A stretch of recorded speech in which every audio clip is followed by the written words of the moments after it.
Anong ginawa ninyo ng mga ibang kapulisan dito? Bakit nyo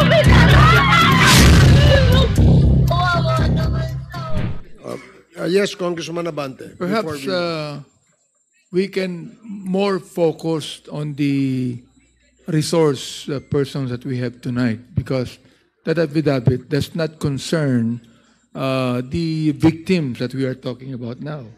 If we could be able to stay focused on the victims first, and afterwards we talk about the affidavit. If that is acceptable to Honorable Manuel, then I guess in order to put the discussions in order, we first deliberate on the families of the victim, and then later on we will proceed with the affidavit submitted to us by Colonel Garma. Yes, that would be fine, Mr. Chair.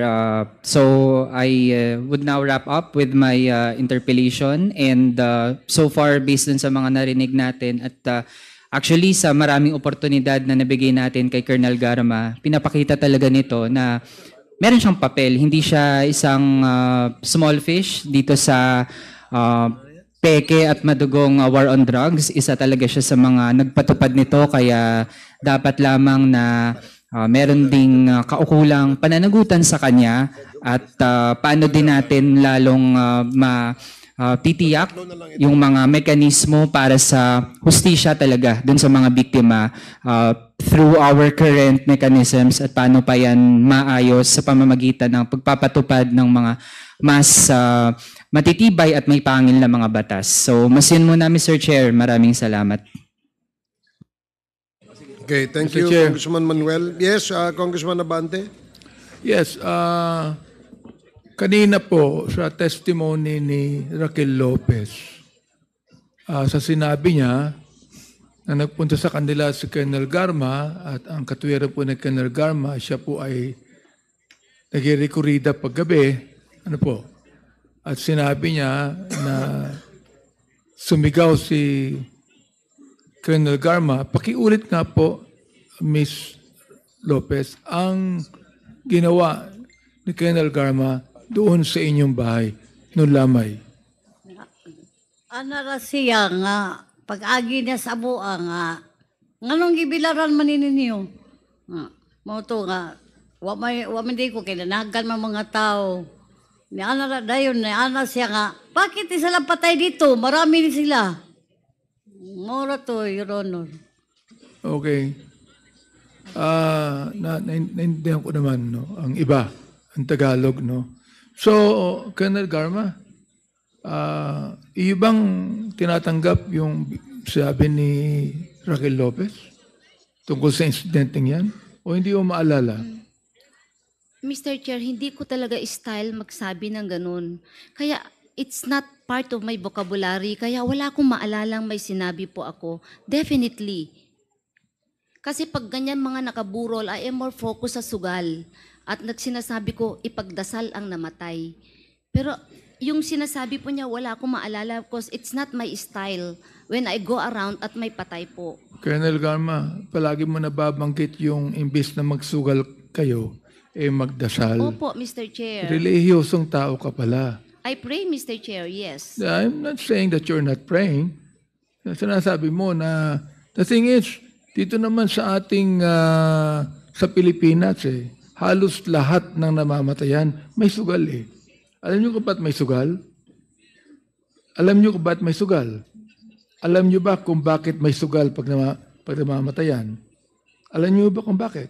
Dalawa po ang reason. Anong reason? Pagkakaalam ko po, para gising po yung magbantay and or para po may fundraising. Yun ang Yan. pagkakaintindi ko po. Aside from The thing is, ang alam ko dyan, ako, bilang congressman, nagpapatay po ako eh. Ano? Halos lahat, 90% ng mga namamatayan, nagusugal sapagkat doon, sa mahihirap sa mahiyaman wala eh. Bakit po? Sapagkat doon lamang sila kumikita para mapalibing nila yung kanilang patay. Tama, Your Honor. Oh, see? Yun ang sinasabi ko sa inyo. Oo. Ngayon, ako nagdadasal din ako eh. Pero Palagay nyo kaya yung kanyang pagdadasal, ibibigay nyo yung pera para ipalibing yung tao? Hindi naman eh.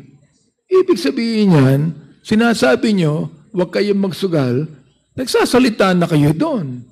Sinasabihan nyo yung mga tao, tama ba ako mali? Sinasabihan nyo, huwag na kayong magsugal, magdasal lang kayo. Sinasabihan nyo yung mga tao. Tama ba ako? Hindi. Sinasabihan nyo. Mr. Chair, there's nothing wrong kung magsabi ka Well, na hindi ganun. Kasi sir, sabing there's something wrong. Tanay lang. okay po. Hindi ko sinasabing there's something wrong. Ang tanong ko ito. Therefore, nagsasalita kayo doon sa lamay at sinasabi nyo sa mga nagsusugal, o wag na kayong magsugal, magdasal na lang kayo. Tama ba ako? Hindi. Yes po, Mr. Yung pala Chair. naman eh, ibig sabihin, nabanggit nyo rin doon. Yung sinasabi ni Raquel, palagay nyo kaya itong si Raquel Lopez ang isinungaling para sabihin sa inyo ngayon yan? Nag-travel pa ho yan galing Cebu. Iniwan ang kanyang pamilya. Namasahe po papunta dito. Oh, para lamang humarap sa inyo. Oh, natatakot nga eh. Sinabi nga nila, si Baby Rosales, sinabi si Raquel Lopez, nung kayo nag-appear doon eh, nagpulasan ng mga tao eh. Tama ba ako? Nag-alisan yung mga tao. Ibig sabihin, yung iyo lamang presence, natatakot na yung mga tao. Yan o, sinabi nila eh. Dalawa yan nagsasabi. Na ang sabi, kapag ikaw napupunta sa patay, nagpupulasan ang mga tao sapagkat natatakot sa iyo. Yun ang ibig sabihin nun eh. Ano ba namang sabihin mo na totoo yung nangyari niyan eh? Sapagkat ikaw naman ang chief of police, ikaw ang director. Oh, alam mo ang nangyayari. Colonel Garma, nais lang natin ditong makita yung katotohanan at malaman natin kung sino talagang dapat na responsible dito. Namatay itong mga to eh. Kaya nga sinasabi ko sa inyo, umiiyak ka dito sapagkat maiiwanan mo yung anak mo, buhay yung anak mo eh. Ito patay itong mga to eh. Oh, tinan nyo ha, meron ako natanggap na sulat dito. Urgent motion to allow Rowena Garma to undergo medical check-up. Ito nakalagay. Ano ang isang sinabi dito?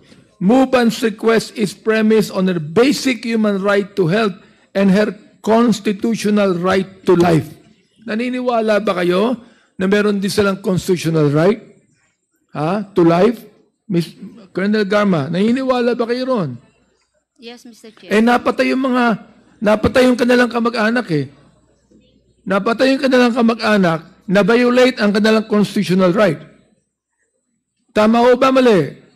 Yes, Mr. Chair. O yun pala naman eh, tinatanggap mo na na-violate ang kanilang constitutional right. So, Mr. Chair, yan o. O, dito, binasa ko dito ang iyong karapatan at nais nyo na i-approve namin itong sulat na ito sapagkat meron kayong karapatan as provided for by the Constitution at yung aming yung ating Constitution. Gayon din sila. Meron din karapatan itong mga taon to. Anong ginawa ninyo? Pwede niyong pigilan yung mga pulis nyo eh. Anong ginawa ninyo ng mga ibang kapulisan dito? Tinanggalin nyo ang kanilang constitutional right. Lahat tayo meron yan, Colonel Garma. Tama ba ako? Can I explain, Mr. Chair? Kasi What are you going to explain for? You are asking, kanina po nagtanong din po si... Hindi, tinatanong kita, Congressman. tama ba na na-violate ang kanilang Yeah. constitutional right? Yes, Mr. Chair. Okay, yun lang. Ang gusto kong sagot mo. Mr. Chair, salamat. Thank you, Congressman Abante. The next.